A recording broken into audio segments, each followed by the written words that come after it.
Hello there!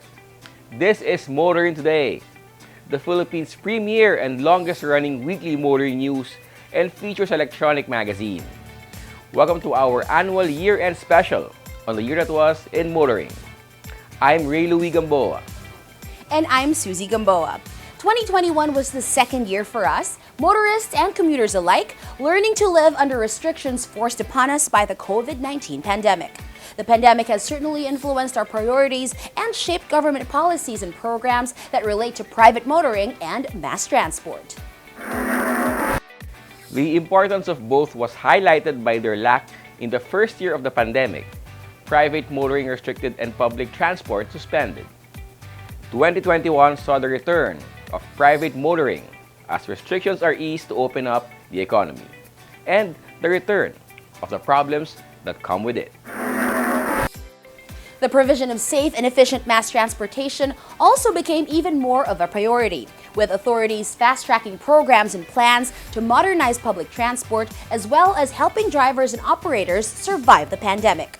Infrastructure that served both private motoring and public transport was also a priority. This special edition of the year that was in motoring will review government efforts to reopen the economy amidst the pandemic, the consequences of such efforts on us, the motorists, commuters, transport operators. Please stay tuned. When we return, we'll review month by month the events and occurrences, issues and controversies that have affected motoring and motorists in 2021.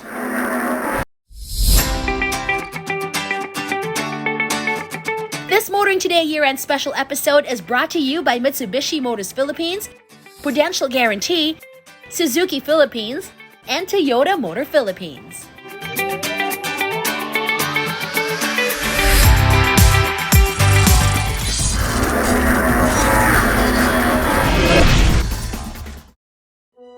I think my dad is secretly a superhero. He's the coolest, smartest, strongest person alive.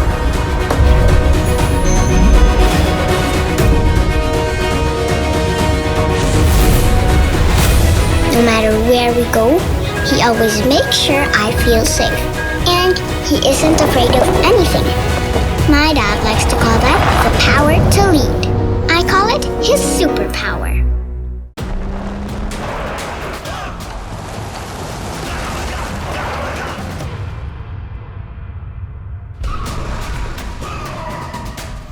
The Mitsubishi Strada athlete, confident to the core.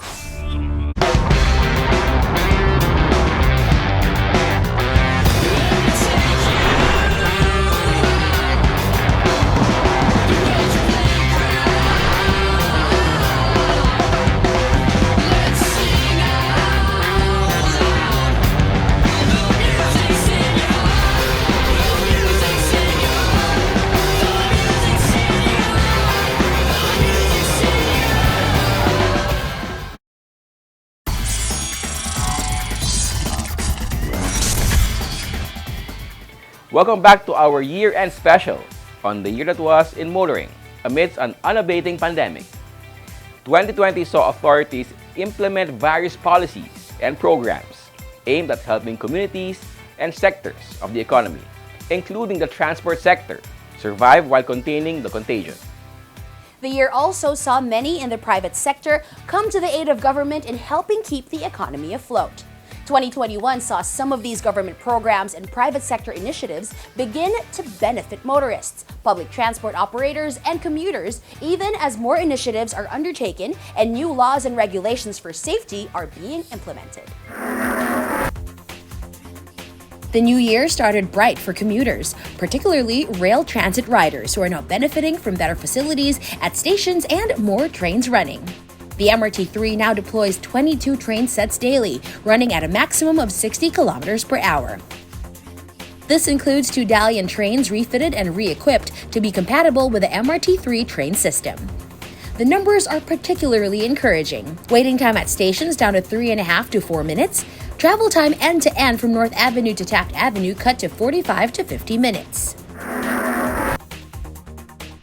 Soon after, the MRT3 moved to encourage riders to use its Trace app, developed to replace the manual contact tracing system. This will help make riding the trains all the more convenient. No more need to repeatedly fill up health declaration forms. There is also bright news at the LRT2. Its stations at Santolan, Katipunan, and Anonas were put back online. The said stations were rendered inoperable back in October of 2019 when a fire caused damage to the rectifier substations 5 and 6 at Katipunan and Anonas. However, the stations resumed operations with restrictions and limitations until full restoration of the damage caused by the fire had been completed. Also in the new year, the DOTR moved to make fare collection on public transport safer against the spread of the contagion through cashless transactions. The department began drafting the Automated Fare Collection System National Standards, or AFCNS, that is seen to pave the way for the use of a more secure payment system, improve passenger convenience, and help lessen card issue and management costs for transit operators. The DOTR envisions a collection system using EMV co-debit, credit, and prepaid cards, similar to systems now implemented in cities such as Bangkok and Singapore. Soon after the AFC-SNS was drafted, Dito CME presented to the DOTR a proposed solution for a cashless fare collection system for public transportation in urban areas. Called AutoPay, the solution was presented in a step-by-step proof of concept activity held at the Parañaque Integrated Terminal Exchange. A private group, Imagine Law, began helping the LTO prepare for the implementation of Republic Act 11229, the Child Safety in Motor Vehicles Act. This will require children 12 years and below to be secured in child restraint systems when riding in motor vehicles. The Child Safety in Motor Vehicles Act is supposed to come into full force and effect on February 2, 2021. The new year finds a new man at the helm of the MMDA, Attorney Benher Abalos. The newly appointed MMDA chairman lost no time in meeting the rank and file as well as top subordinates to make his priorities known. On top is coordinating efforts with the IATF, the National Task Force, and Metro Manila mayors to fight the spread of the virus. Chairman Abalos said he will focus on the MMDA's core functions, traffic and solid waste management, while supporting such initiatives as elevated bus ramps, motorcycle lanes on the rightmost of EDSA, as well as pedestrian-friendly thoroughfares. With the volume of traffic beginning to increase in the metro, Chairman Abalos also wanted more traffic enforcers visible on the street. To help achieve this, he opened the dialogue with the PNP Highway Patrol Group in the National Capital Region, which soon pledged to provide 180 patrolmen to help manage metro traffic. In January, motorists began enjoying the benefits of the Skyway 3, now fully open to motorists from Buendia and Makati to the NLEX for free, albeit with some exit and entry ramps between endpoints not yet completed. But already, San Miguel Corporation, or SMC, is working to get the Pasig River Expressway, or PAREX project, off the drawing boards and into construction. SMC said PAREX, a 19.4-kilometer, 6-lane elevated expressway along the banks of Pasig River, will complete the north, south, east, west lane, connecting R10 in Manila, EDSA, and C5, decongesting Rizal, Cainta, and Marikina. Slated to be completed by 2023, PAREX is expected to provide faster, alternative access to the business districts of Makati, Ortigas, and BGC. Heading into February, the DOTR broke news that the first set of the 4th-generation light rail vehicles, or LRVs, for the LRT1 and LRT1 Cavite Extension project has arrived from Spain. The DOTR added that the 2nd and 3rd sets of LRVs are already en route to the Philippines, while the 5th to 30th sets of the modern trains are being manufactured and tested in Mexico. Transport Secretary Art Tugade said the arrival of the first set of LRVs will facilitate the realization of the LRT1 Cavite Extension project. Over at the PNR, 3 new diesel hydraulic locomotives with 15 passenger coaches acquired from Indonesia were being ready to put into operation. The DOTR said the new train sets will be used for the PNR's Metro commuter line, which runs from the Tutuban station in Manila to Los Baños in Laguna. Aside from acquiring new trains, the PNR increased the number of its stations from 25 to 34. Also in February, the DOTR unveiled the Cutterhead, the gigantic main business end of the tunnel boring machine, or TBM, that has arrived for the Metro Manila subway project. The DOTR also announced that other parts of the TBM, as well as equipment and materials, were expected to arrive. The TBM will be assembled at the site where the tunneling for what the DOTR calls the project of the century will begin. The first TBM is called Kaunlaran, as announced during the unveiling. The subway project is envisioned to provide the most modern mass transportation system in the National Capital Region, from Valenzuela City to Bicutan, Parañaque, and NAIA Terminal 3 in Pasay. In February, the LTO was supposed to begin implementing the Child Safety in Motor Vehicles Act. However, many car owners protested that this was just another burden and that they didn't know about the law, which was passed in February of 2019, and those whose implementing rules and regulations was approved in December of the same year. LTO Chief Edgar Galvante decided to delay full implementation of the new law while the LTO undertakes an information campaign about it.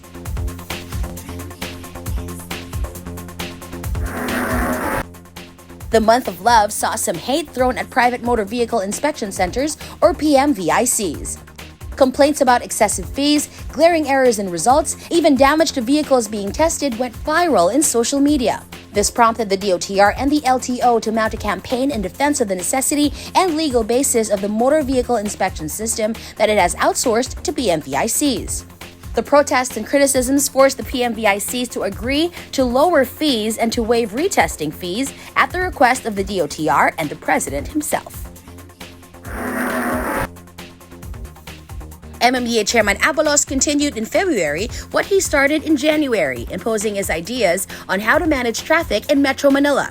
He ordered the reopening of a U-turn slot on EDSA along the General Tino area in Caloocan City that had just been closed following a schedule laid out to establish the EDSA busway before he assumed office.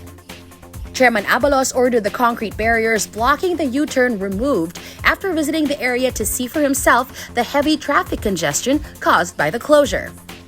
Meanwhile, he said the MMDA will coordinate with the DOTR and the DPWH on plans to build elevated ramps for exclusive use of buses on EDSA.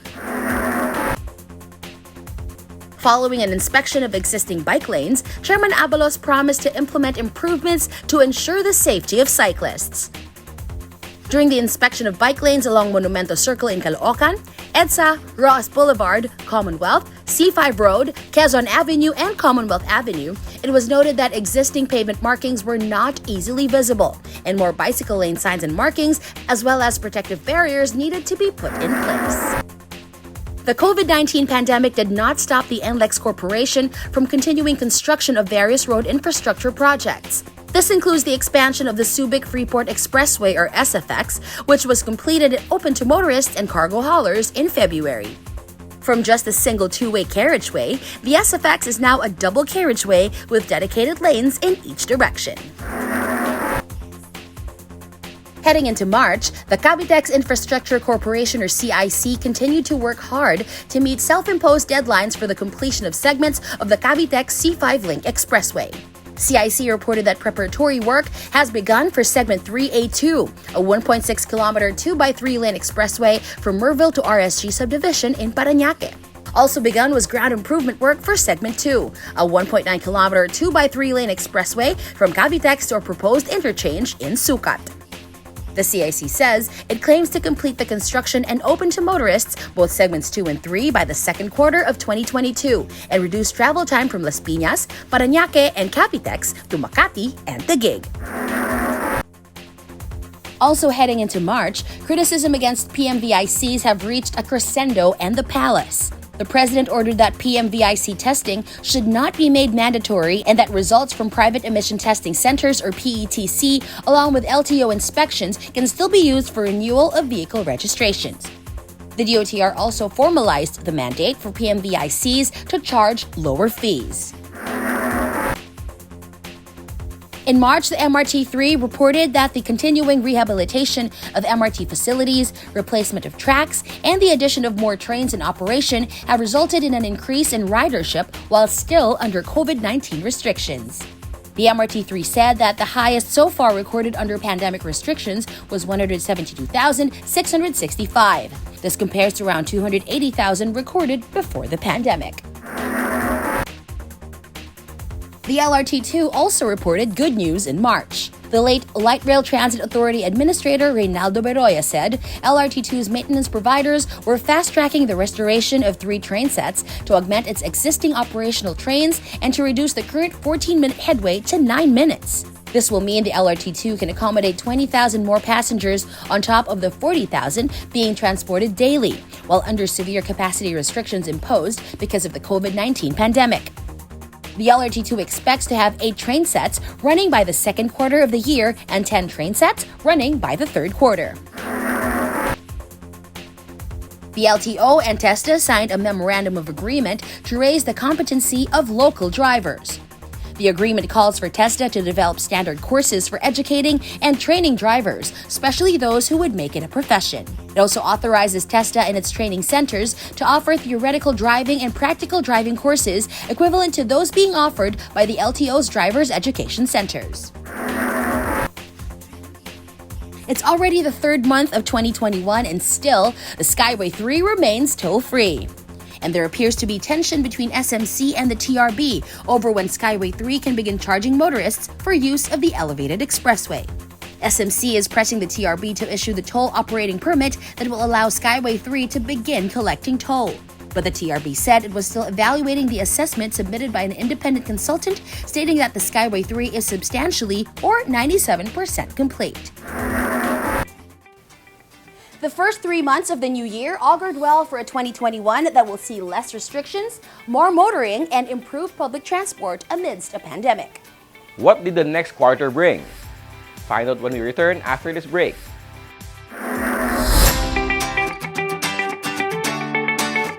This Motoring Today year-end special episode is brought to you by Mitsubishi Motors Philippines, Prudential Guarantee, Suzuki Philippines, and Toyota Motor Philippines.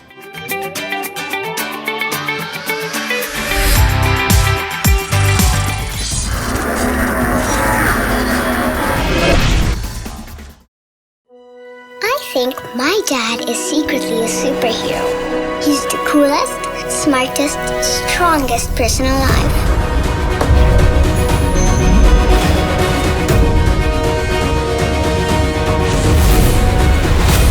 No matter where we go, he always makes sure I feel safe.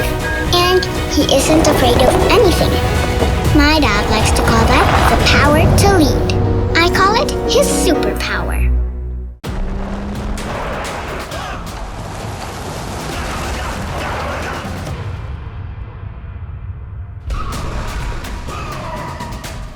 The Mitsubishi Strada athlete, confident to the core.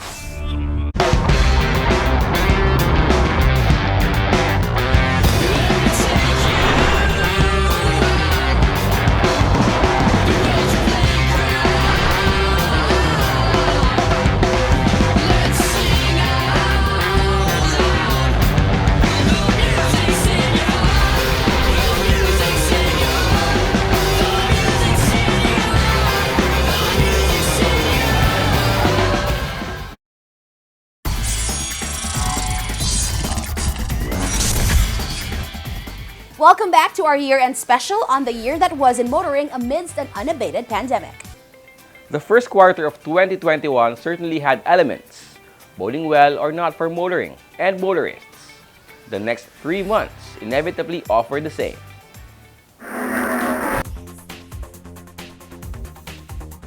April saw a new man at the helm of the TRB.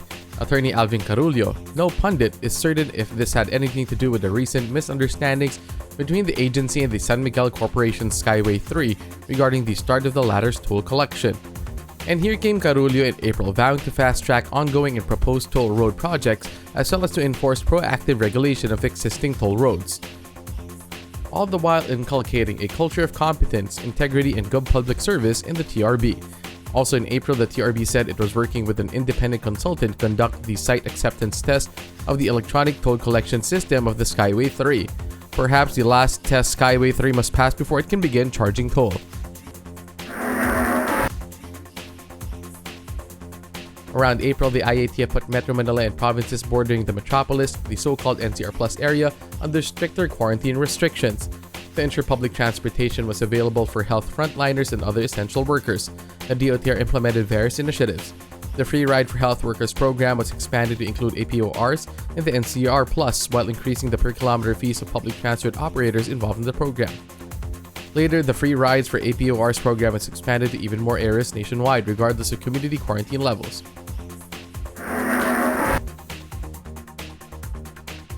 The LTO also undertook stricter measures to catch colorum transport operators as well as buses and jeepneys not complying with health protocols and capacity restrictions. This followed an incident involving a truck seen in a video that went viral on social media, showing it ferrying passengers into NCR, who were then transferred to colorum vans that would take them to destinations within the metropolis, in violation of all sorts of health protocols. The LTOs conducted an operation to check on jeepneys, buses, and vans operating in the NCR that resulted in the apprehension of 51 colorum operators and 27 PUVs violating health protocols. The Vehicle Inspection Center Operators Association of the Philippines, or VICO-AP, embarked on a campaign to encourage people to have their vehicles tested at PMVICs. While announcing more PMVICs being established nationwide, 5 new ones in April alone, the VICO-AP said PMVIC inspection uses technology-driven and automated processes that ensure the accuracy, reliability, and validity of roadworthiness evaluation for the same fee as that of PETCs, which only conduct emission tests. Cycling has become a popular form of personal transport, with more people using bicycles and other forms of active mobility, encouraged by authorities to establish bike lanes in major urban centers. The DOTR and the SM Supermalls began distributing the Active Transport Manual, passport-sized booklets that contain safety guidelines for cyclists, from the use of safety gear to regular bicycle inspection and maintenance, the use of hand signals, identifying blind spots to avoid crashes, how to make safe turns, and road protocols. In distributing the booklets for free, DOTR and SM also aim to educate cyclists, motorists, pedestrians, and other road users with regard to safety, courtesy, and etiquette on streets. Over in Visayas, Secretary Togade inspected the Metro Cebu Bike Lane project being undertaken by the DOTR Road Transport Sector and the DPWH.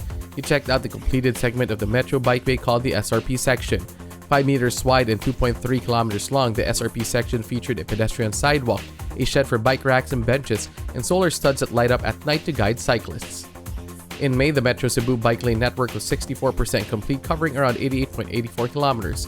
When completed, the network will have 138.90 kilometers of bike lanes traversing the cities of Lapu-Lapu, Mandaue, Cebu, and Talisay. Heading into May, the DOTR reported that vital heavy parts of 2 tunnel boring machines, or TBMs, that will be used to dig the tunnels for the Metro Manila subway are now in its stockyard in Tandangsora, Quezon City. The DOTR said the 2 TBMs named Kaunlaran and Perlas ng Silanganan will begin tunneling operations before the year is out. When completed, the Metro Manila subway will have 15 stations from Quirino Highway in Quezon City to the Ninoy Aquino International Airport Terminal 3 in Pasay City and the FTI complex in Taguig City. In May, San Miguel Corporation President Ramon Ang revealed plans to establish a bus rapid transit system or a high-capacity point-to-point bus system on the Skyway as a means to further decongest traffic in Metro Manila and transform the commuting experience of many Filipinos. The BRT system will utilize the Skyway with buses functioning like trains, stopping only at designated stations from Susana Heights in Muntinlupa to Balintawak heading towards the NLEX. Ang said that this is all part of the grand plan to use the Skyway and other elevated expressways to divert and take away a significant number of vehicles from major at-grade roads such as EDSA and C5. In the 5th month of the year, MP Kala Holdings reported that Section 5 of the Calax is at 93% complete and should be open to motorists by the 3rd quarter of the year. Toll structures at the Salang interchange of the tollway were up, while miscellaneous works including the construction of drainage system and the installation of expressways, roads, and safety features like road lights, guardrails, and barriers remain on schedule despite the COVID-19 pandemic. Subsection 5 is a 7.2-kilometer 2x2 lane expressway linking the Santa Rosa Tagaytay interchange to the Silang East interchange. Metro Pacific Tollways reports that it was upgrading the infrastructure, network, account management, and toll collection systems of its expressway network that includes the NLEX, SCTEX, Cavitex, and CALAX. The improvements to its cashless toll collection using RFIDs address complaints from motorists inconvenienced by glitches and bugs in the system. These updates include realignment of RFID antennas, installation of contactless card readers, usage of handheld readers, and the initial implementation of automatic license plate recognition, or ALPR technology, which uses smart cameras to read vehicle license plates that will facilitate easier matching of motorist entry and exit transactions, identify vehicles without RFIDs passing through entry and exit gates, or those that pose potential safety issues. The upgrades aim to improve the turnaround time of transactions and reloads as well as reduce system issues. Late last year, the SM Group promised to build state-of-the-art concourses for the EDSA busway at no cost to government. In May, ground was broken for the construction of these at the SM Mall of Asia in Pasay City, SM Mega Mall in Mandaluyong City, and SM North EDSA in Quezon City. The DOTR said the EDSA busway concourses will provide convenient and safe access for commuters like senior citizens, PWDs, and pregnant women. Aside from the 3 SM concourses, more are expected to be built. 2 other groups, the Double Dragon and Wenceslao Group, had also entered into similar agreements with the DOTR. In May, construction of the first 5-kilometer section of the NLEX Connector project has reached Abad Santos Street and Blumentritt in Manila from the starting point on C3 Road in Caloocan.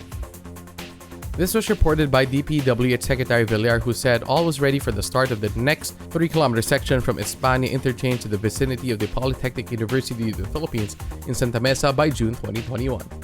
With toll plazas and interchanges in C3 and Espana, the NLEX Connector Road will provide better access to Manila ports and airports and to reduce travel time between NLEX and South Luzon Expressway from 2 hours to just 20 minutes. Heading into June, the DOTR reported that progress on Phase 1 of the PNR Clark project was at 45.82%. Following an inspection of the construction site for the project in Bulacan, Secretary Togadi also revealed that a training simulator for the project will arrive between September and October, and the DOTR has already found a place to set it up for the training of PNR personnel. Also known as the Tutuban-Malolos Line, the PNR Clark Phase 1 project will establish a 38-kilometer railway connecting Tutuban Station in Manila to Malolos in Bulacan, cutting through the cities of Manila, Caloocan, Valenzuela, and the municipalities of Maykawayan, Marilao, Bocaue, Balagtas, Giginto before ending in Malolos. The Quezon City government formally inaugurated the network of 93 kilometers of bike lanes established in the city as part of the Metropolitan Bike Lane Networks project of the DOTR and the DPWH under the Bayanihan to Recover as One Act. The bike lanes were put in place along Quezon City's major thoroughfares, including Commonwealth Quezon, East and North Avenues, and linked to the bike lanes of other cities in Metro Manila. MMDA Chairman Abalos ordered the removal and clearing of all types of clutter and obstructions, including illegally parked and abandoned vehicles, in areas under flyovers along EDSA. At the same time, he ordered the Parkways Clearing Group and Road Emergency Group to remove unnecessary MMDA equipment underneath flyovers. These include damaged orange barriers, which should be disposed as garbage, and broken concrete barriers, which will be crushed and used as filling material at the MMDA Tumana impounding area in Marikina. NLEX Corporation reported seeking ISO 39001 or Road Traffic Safety Management System certification for efforts to boost programs to make it easier and safer for motorists at tollways. J. Luigi L. Bautista, NLEX Corporation President and General Manager, said attaining this ISO certification will help improve its road safety performance. Bautista said the NLEX safety program is anchored on the 3 E's of safety: engineering, enforcement, and education. Later in the year, the tollway company was awarded with the certification. The Land Transportation Management System, or LTMS, of the LTO reached a milestone in June, over 1 million registrants, 1 year after its launch. The LTMS is an online portal for such processes as application or renewal of driver's licenses and renewal of motor vehicle registrations. The LTMS portal allows people to transact with the LTO 24/7 with virtually no human intervention. The second quarter of 2021 is highlighted mostly by developments in roads, bridges, and other infrastructure aimed at improving and modernizing mass transport. Please stay with us as we continue our review of the year that was in motoring when we return after this break.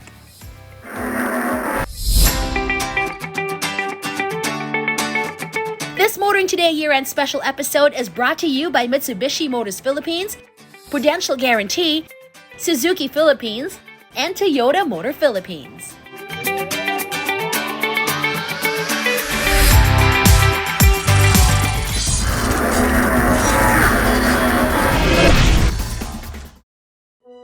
I think my dad is secretly a superhero. He's the coolest, smartest, strongest person alive.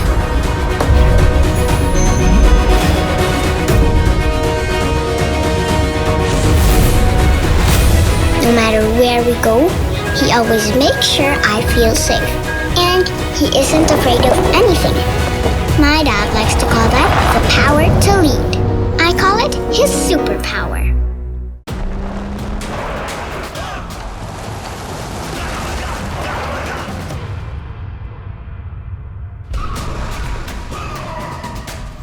The Mitsubishi Strada athlete, confident to the core.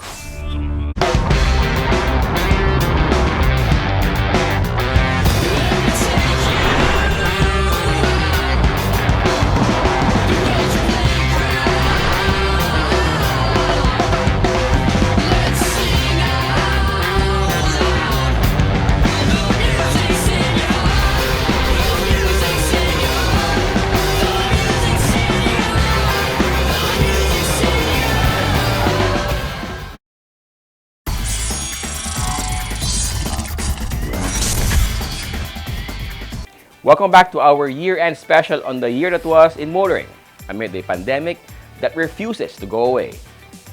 The third quarter of 2021 seems to follow developments in storylines from the first half of the year, with safety and efficiency of mass transport as the main priorities.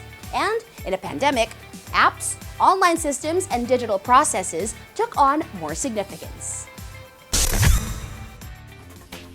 The LTFRB made it mandatory for all operators of PUVs to register with the StaySafe.ph app and create QR codes for their units. The QR codes should be displayed at the entrance door and inside the vehicle. All passengers are encouraged to use the said app on their phones to scan the QR code whenever they board and alight PUVs. This initiative aimed to help government's contact tracing efforts to stop the spread of the deadly virus. A solution to the problem of motorcycles crowding underneath pedestrian walkways and flyovers to shelter from heavy rains and blocking major thoroughfares was showcased by the MMDA. It unveiled an emergency lay-by at the ground level of the Quezon Avenue flyover on EDSA, where motorcycle riders can seek shelter during heavy downpours.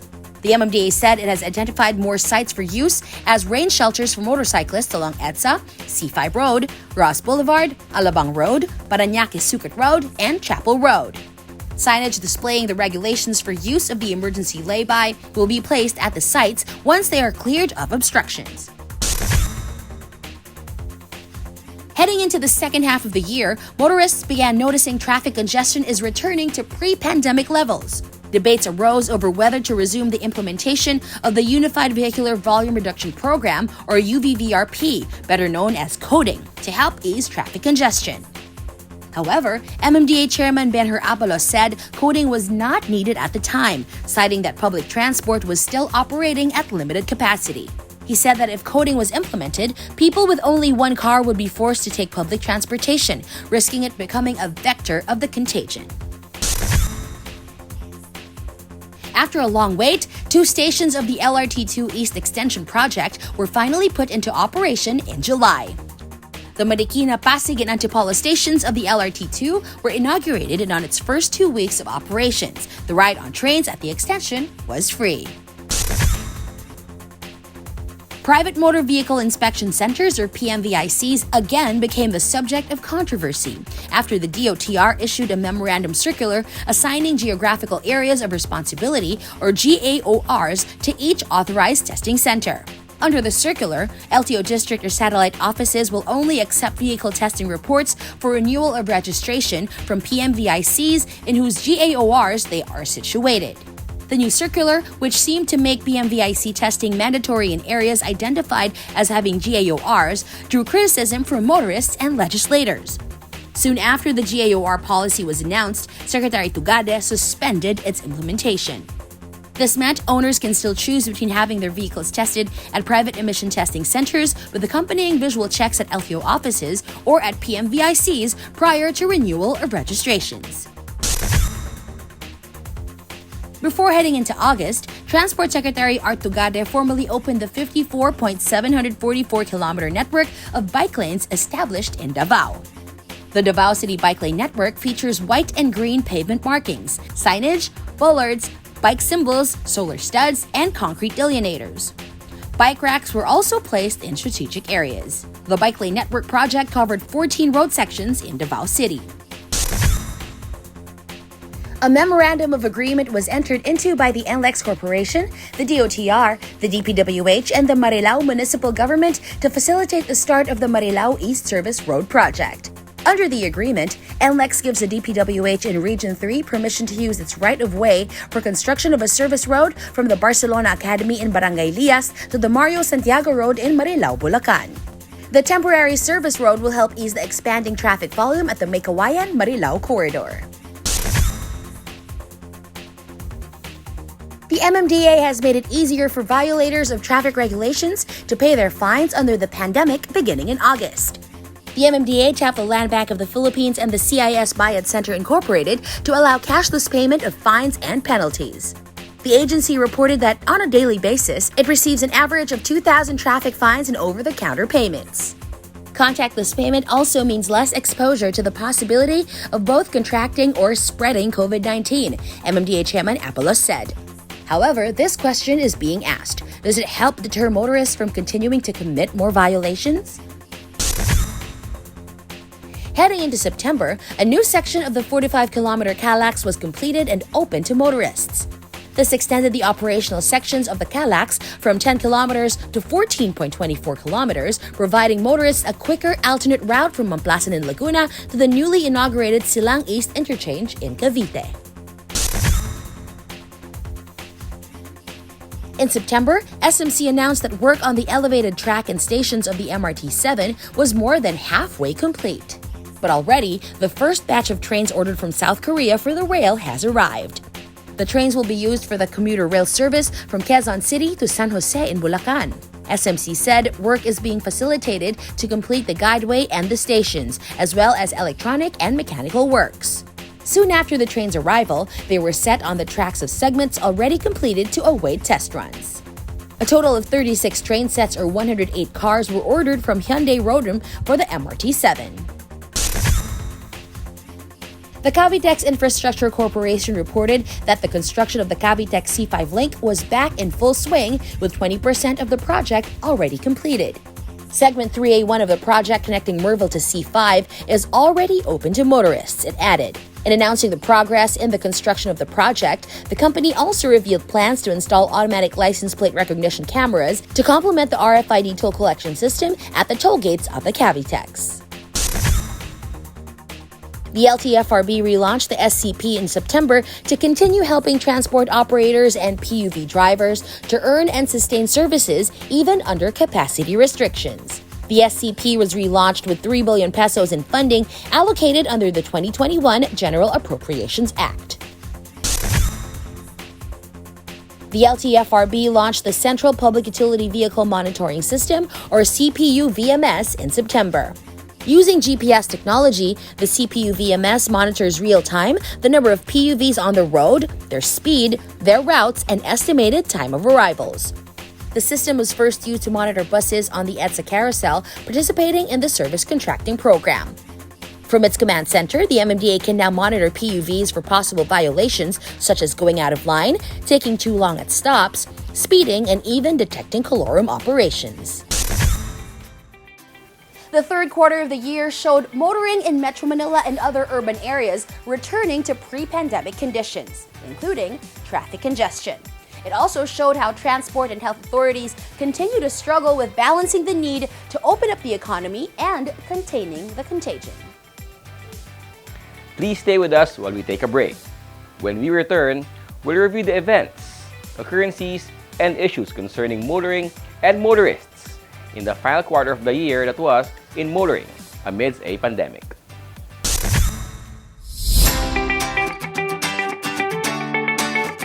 This motoring Motoring Today year-end special episode is brought to you by Mitsubishi Motors Philippines, Prudential Guarantee, Suzuki Philippines, and Toyota Motor Philippines.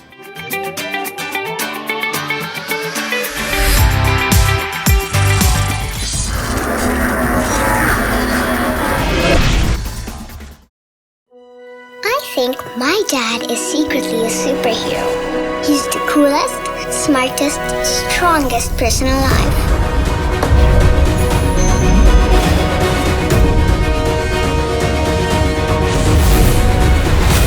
No matter where we go, he always makes sure I feel safe. And he isn't afraid of anything. My dad likes to call that the power to lead. I call it his superpower.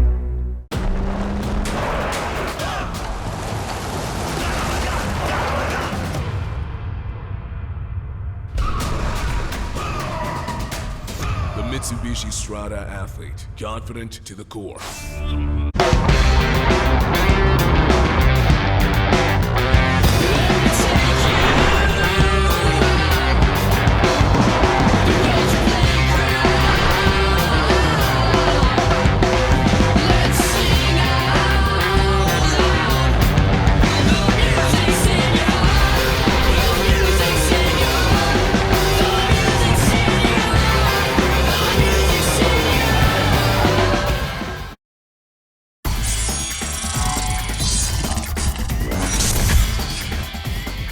Welcome back. Thank you for staying with us as we review the final 3 months of 2021. The second year of the COVID-19 pandemic may have changed many of our thinking about private motoring, active mobility, and public transport. Heading into October, San Miguel Corporation or SMC's proposal to build the Pasig River Expressway or PAREX, an elevated tollway that will run for around 90 kilometers along the banks of the Pasig River from Radial Road 10 in the city of Manila to C6 Road in Taguig, got the green light from the government. The supplemental toll operations agreement for the PAREX project was signed by top officials of the DPWH, DOTR, TRB, and SMC. Groundbreaking rights soon followed for the PAREX that SMT described as a hybrid transport infrastructure integrating various modes of transportation. Aside from being a tollway, it will have a bus rapid transit system, dedicated bike lanes, pedestrian walkways, and jogging paths. SMC's Ramon Ang said he plans to tap internationally renowned architect and green urbanism advocate Felino Palafox Jr. to help with the project. Immediately after the government greenlit the PAREX project, red flags were raised by critics. Palafox and associates came out to say it won't be involved in the project. Others said that building an elevated expressway over the Pasig River will destroy the river's ecosystem. Others decried that PAREX will only benefit motorists and not much else. Property values along the Pasig River will devalue. The PAREX will destroy or badly affect historical buildings and monuments along the Pasig River. SMC's Ang came out strongly to refute critics of the PAREX.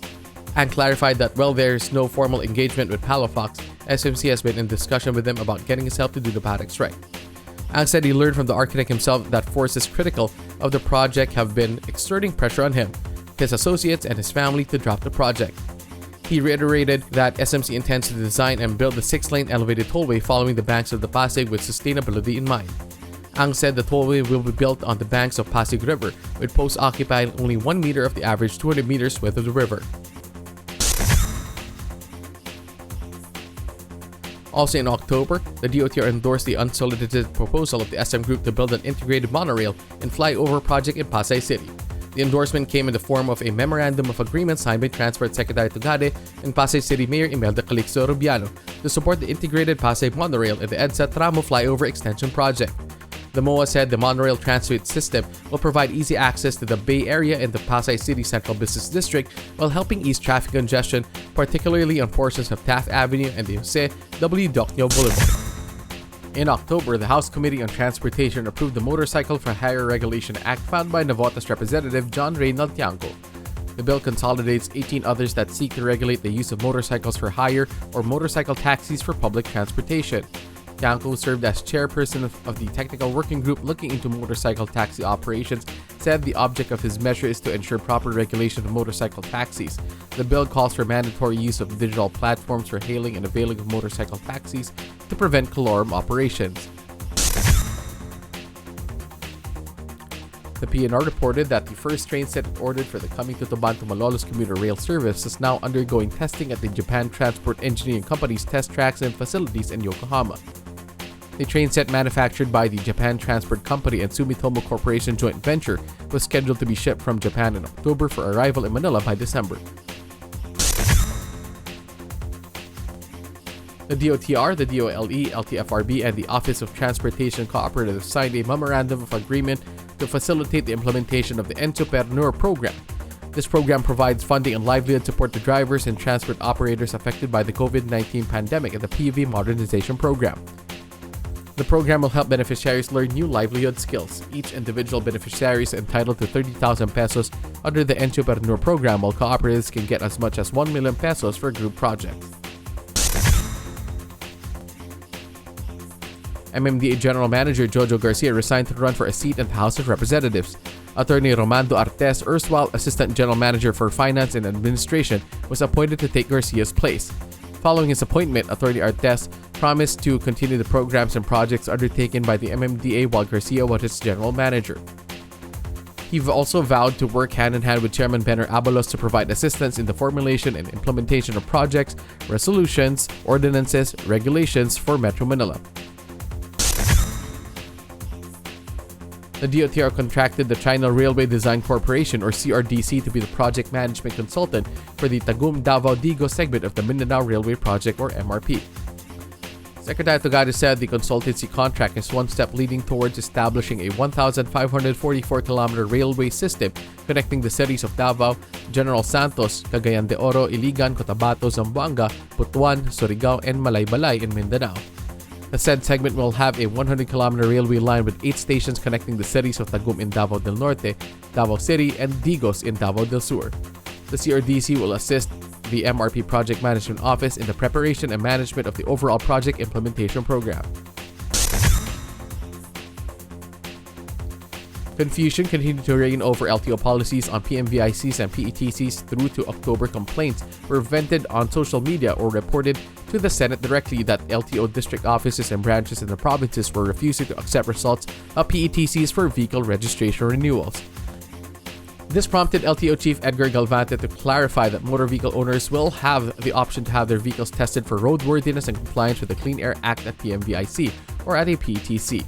ASEC Galvante said vehicle owners might have misinterpreted the LTO's rollout of a new information technology system linking PMVICs with LTO offices with the aim of optimizing the agency's motor vehicle inspection and registration system as the return of mandatory vehicle inspections at PMVICs.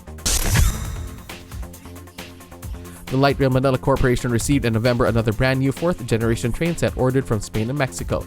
This is the 12th train set of 30 that will form part of the modern light rail vehicle fleet to be used by the existing LRT-1 and the extension to Bacoor in Cavite. All 12 train sets are stored at the Baclaran Depot in Pasay City awaiting complete safety checks, inspection, and test runs in preparation for being deployed by the middle of 2022. The LTO began issuing driver's licenses that are valid for 10 years starting first at the Central Office Licensing Section and the Quezon City Licensing Center. Only those without records of traffic violations will be issued the 10-year licenses. Those with violations can only have licenses valid for 5 years.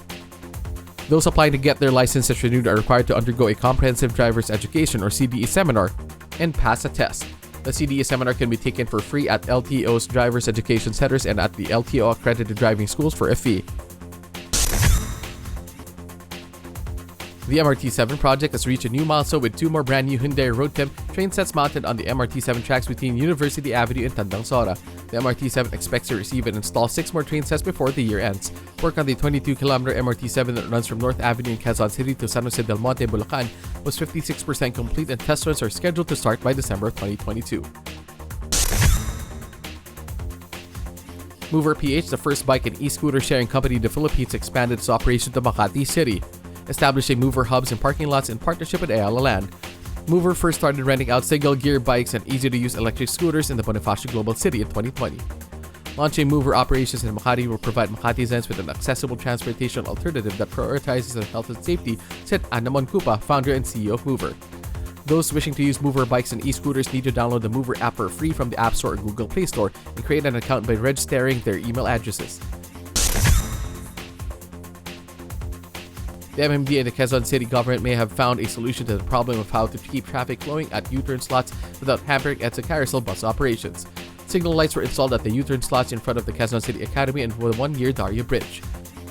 During the ceremonial switch-on of the signal lights, MMDA Chairman Benner Abalos said the traffic lights will allow the agency to reduce the number of traffic enforcers at the U-turn slots and deploy more at other problematic junctions on EDSA and other major thoroughfares. LRT1 presented the DOTR and the Light Rail Transit Authority a new method of paying for rides using QR codes and smartphones. The Light Rail Manila Corporation said the QR ticketing project is part of its digitalization strategy while boosting the Tap to Ride contactless commuting campaign to provide safer ways to pay for rides on the LRT1. The QR ticketing system will allow commuters to purchase single journey tickets using mobile payment apps such as BPI Mobile, PayMy, and GCash. If approved, the QR ticketing system will be implemented at the LRT1 by the first quarter of 2022. The MMDA opened a new footbridge at EDSA Budia southbound to provide safe access to and from the new loading and unloading bay for the EDSA carousel in the area.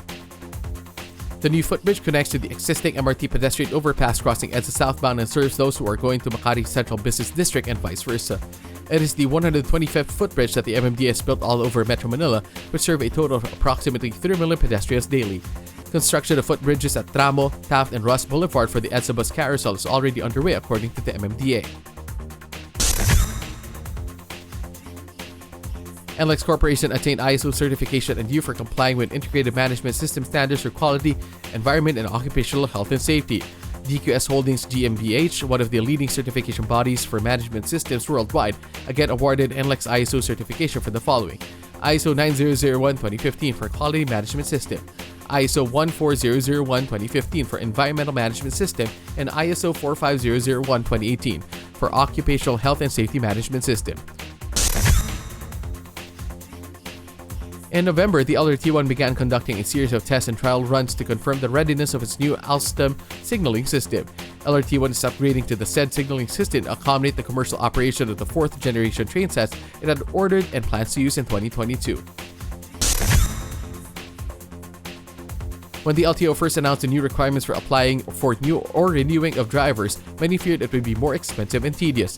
But then as the LTO began clarifying the issues that caused consternation among drivers, it seemed the initial fears were groundless. LTO Chief Edgar Galvante said the required Comprehensive Driver's Education Program or CDE won't cost much beyond the time to learn what is needed to pass the 25-item test to renew licenses. The LTO said the CDE learning materials and evaluation tests are available for free at the LTO Land Transportation Management System (LTMS) through portal at lto.gov.ph. The 5-hour CDE program of video and slide presentations can also be downloaded from the LTO website and are given out at all its offices nationwide. ASIC Galvante said experienced drivers with adequate knowledge and skills can easily pass a CDE evaluation test. Even though capacity restrictions were being eased, the government continued to provide incentives to PUV drivers and operators, including a fuel subsidy program.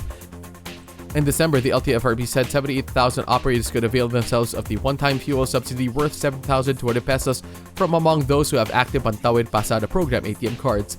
However, the LTFRB emphasized the money credited could only be used for the purchase of fuel at select gas stations participating in the program.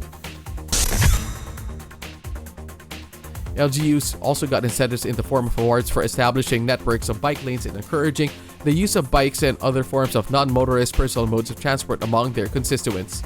The DOTR and the Department of Interior Local Government launched the National Bike Lane Awards.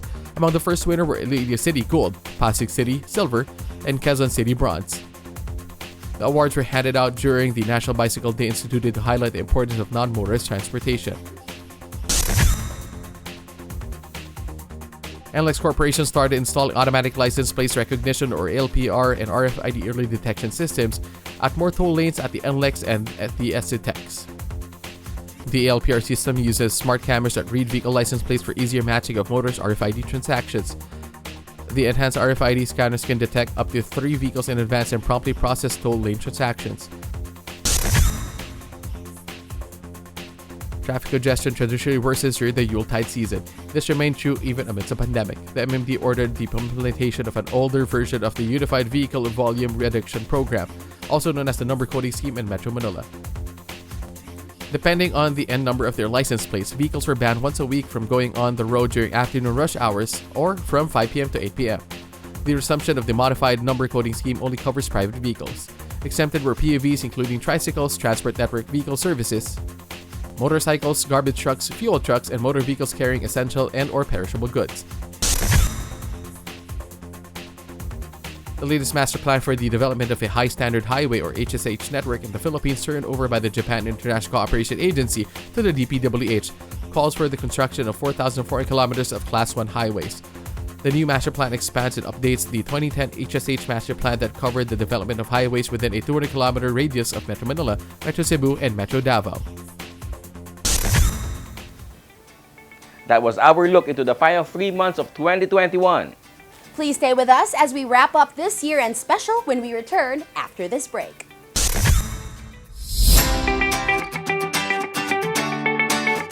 This Motoring Today year-end special episode is brought to you by Mitsubishi Motors Philippines, Prudential Guarantee, Suzuki Philippines, and Toyota Motor Philippines.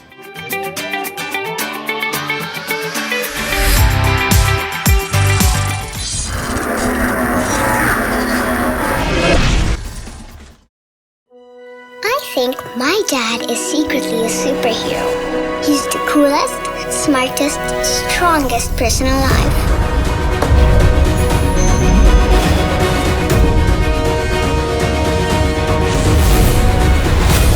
No matter where we go, he always makes sure I feel safe. And he isn't afraid of anything. My dad likes to call that the power to lead. I call it his superpower.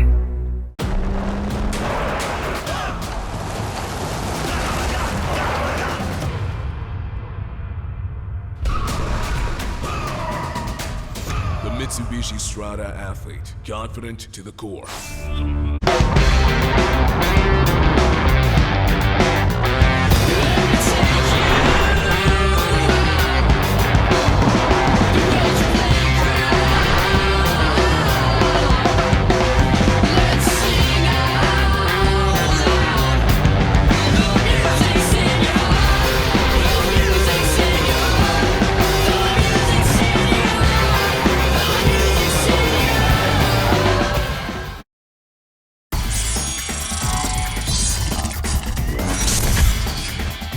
Welcome back to our year-end special on the year that was in motoring amid a pandemic that refuses to go away.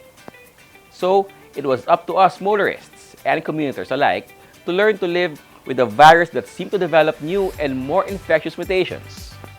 But 2021 showed us that the government, the private sector, the public itself were all doing their part to help communities, the economy, and the nation survive and overcome the pandemic. Like what happened in 2020 when COVID-19 first reached our shores, government agencies, more often than not, in partnership with the private sector, look to find opportunities for growth and development amidst the lockdowns. People and communities are learning to find safer, more efficient, and healthier ways to move around and earn livelihoods. As for motoring and public transport, many of the projects fast-tracked during the lockdowns as well as modernization programs pushed through amid quarantines of 2020 began to show benefits in 2021. Much also accomplished or started this year, more digitalizations of processes, more modern infrastructure projects, more bike lanes, the promised EDSA busway concourses breaking ground, the coming of a more extensive, modern, integrated intermodal mass transport networks, the subway, the return of the Bicol Express, among others. All these give us optimism for a better year ahead. Things will and are getting better. On that note of optimism, we'd like to end this year-end special with a wish and prayer for a new year of a more efficient, safer, more comfortable commute, and happier motoring. And yes, may we all get jabbed and boosted. On behalf of our dad, Butch, and all of us here in Motoring Today and Sunshine Television, I'm Ray Louie Gamboa. And I'm Susie Gamboa. Happy Happy motoring! motoring!